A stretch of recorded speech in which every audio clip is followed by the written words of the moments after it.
So last time I did a current events vlog, I was actually sitting outside next to a dog park. It was a beautiful day, and today I am actually inside my old bedroom at my parents' house, actually where I filmed a whole bunch of the first videos for this channel, with just a single judgmental cat.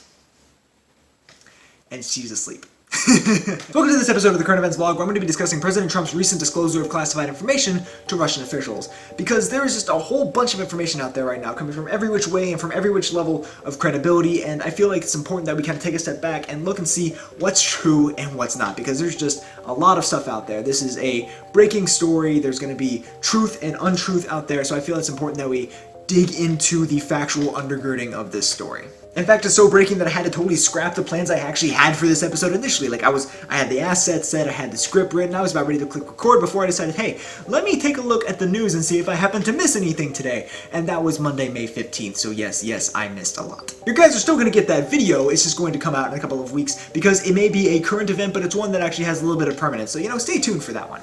Actually, that's not even how breaking it is. How breaking it is that I had to stop for a second to look over at the computer to make sure I was getting a fact correct, and I saw a breaking news thing about the origination of the source. So that's actually how breaking this thing is. It's updating as I'm trying to record it. Okay, breathe, let's just get to the meat and potatoes of this. So on Monday, May 15th, the Washington Post released a bombshell story claiming that President Trump had divulged classified information to top-level Russian officials who were visiting the White House last week. They were visiting in order to talk about things dealing with ISIS, dealing with Syria, and dealing with the Ukraine. So the Post in their story claimed to have two anonymous sources, one who was currently associated with the administration and one who is no longer. And these individuals claimed that Trump had divulged sensitive information that had come to us from a key ally dealing with the Islamic State. The first single organization publishing the story was the Washington Post, which actually gave the administration a certain degree of plausible deniability. Because after all, the Post doesn't exactly hide its disdain of the 45th president. I mean, its editorial board often publishes excoriating public opinion pieces discussing the numerous ways that they dislike President Trump. So the administration was actually in a decent position to be able to say, look, these guys clearly do not like us. This is not as big of a story as they would otherwise want you to believe. But then BuzzFeed News started reporting on it, and then the New York Times independently corroborated the Post story, followed up by Reuters also corroborating the Post story. So it became very clear that there was actually something there. This was not a non-story. The specific allegation is that Trump disclosed what is known as code word information to these Russian officials.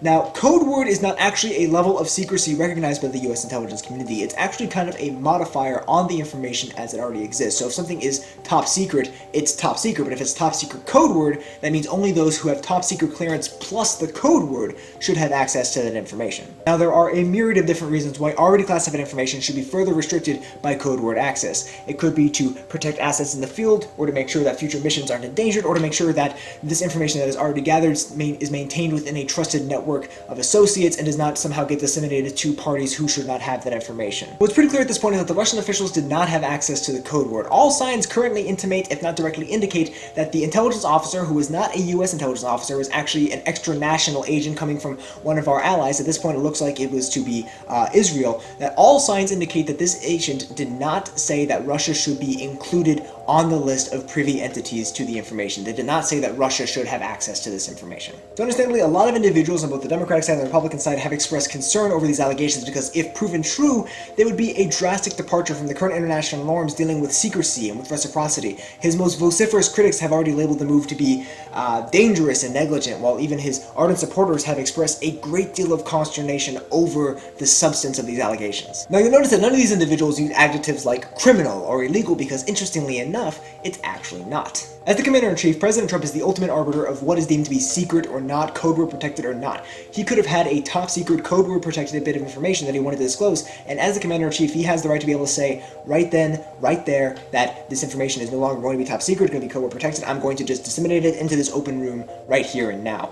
That is his right to be able to do so. So if you see anybody explicitly claiming or otherwise implying that what the President did was illegal, they are not correct. Was it improper? If true, yes. Is it illegal? Even if true, no. Alright, so now we're starting to get to the juicy bit. So soon after the Washington Post published its story, three of the administration's top officials came out and declared it to be false. In fact, National Security Advisor H.R. McMaster said that the president did not discuss any of the methods that the intelligence had been gathered with or any of the individual personnel themselves. He declared that he was in the room himself and that the story was, as reported, false. A number of everyday Americans took this to mean that there was no discussion of classified information, or if there was a disclosure, it didn't happen anything like the Washington Post had discussed. So this basically reduced the situation to a he said, she said kind of deal, except you'll notice that the scales are a bit asymmetric, right? On the one hand, you have anonymous sources. On the other hand, you have a army officer with years of distinguished service. So it's plausible deniability had been reintroduced into the situation. And then came Twitter. So late Monday night into Tuesday morning, President Trump actually acknowledged the exchange of this information on his Twitter feed, saying, quote,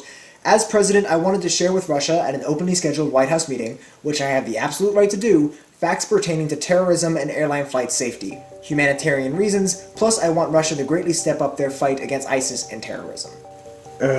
Look, left, right, center, indifferent, what have you, we can all acknowledge that Twitter has both been the greatest boon and the greatest bane of this presidency. In making this tweet, the president demolished the wall of plausible deniability set up by his administration and placed the credibility back into the original article by the Washington Post. Now the big question is what happens next, and I think that we need to be a bit cautious in what we predict. I've seen a number of progressive and liberal individuals clinging to the story, claiming that this is going to finally be the thing that brings Trump down or gets the impeachment procedure started, ignoring the fact that they've been repeatedly and routinely making this claim since his inauguration. Now that's not to downplay the significance of the seriousness of those controversies or this one. These are all very serious events. There's still a lot that we don't know about this story, and its significance isn't going to be appraised until we're far into the future. We're not going to know how significant this is, what its impacts are going to be on the intelligence community, or on the ability of the United States to be able to conduct intelligence operations in the future. And until such things are determined, I think the intelligent course of action is for us to keep a level head regarding what is fact and what is speculation.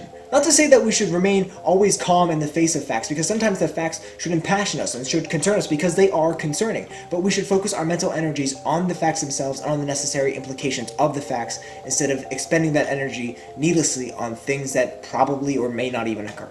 So what are your guys' thoughts about the controversy surrounding Trump's disclosure of code word secret information to Russian officials, or the press's take on this issue, or anything else regarding it? Leave your thoughts down in the comment section below. I'm looking forward so much to reading them and to answering a few of them in the next office hours. Links for everything, as always, are down in the doobly-doo, as well as the link to the Facebook, the Twitter, and the blog. I hope you guys enjoyed this video. If you did, I hope you consider giving it a thumbs up, subscribing to the channel, and then maybe clicking the bell to stay notified when more content is uploaded.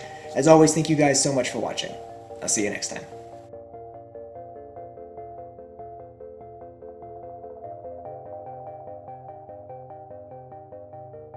Here's a bonus, kitty. Hi.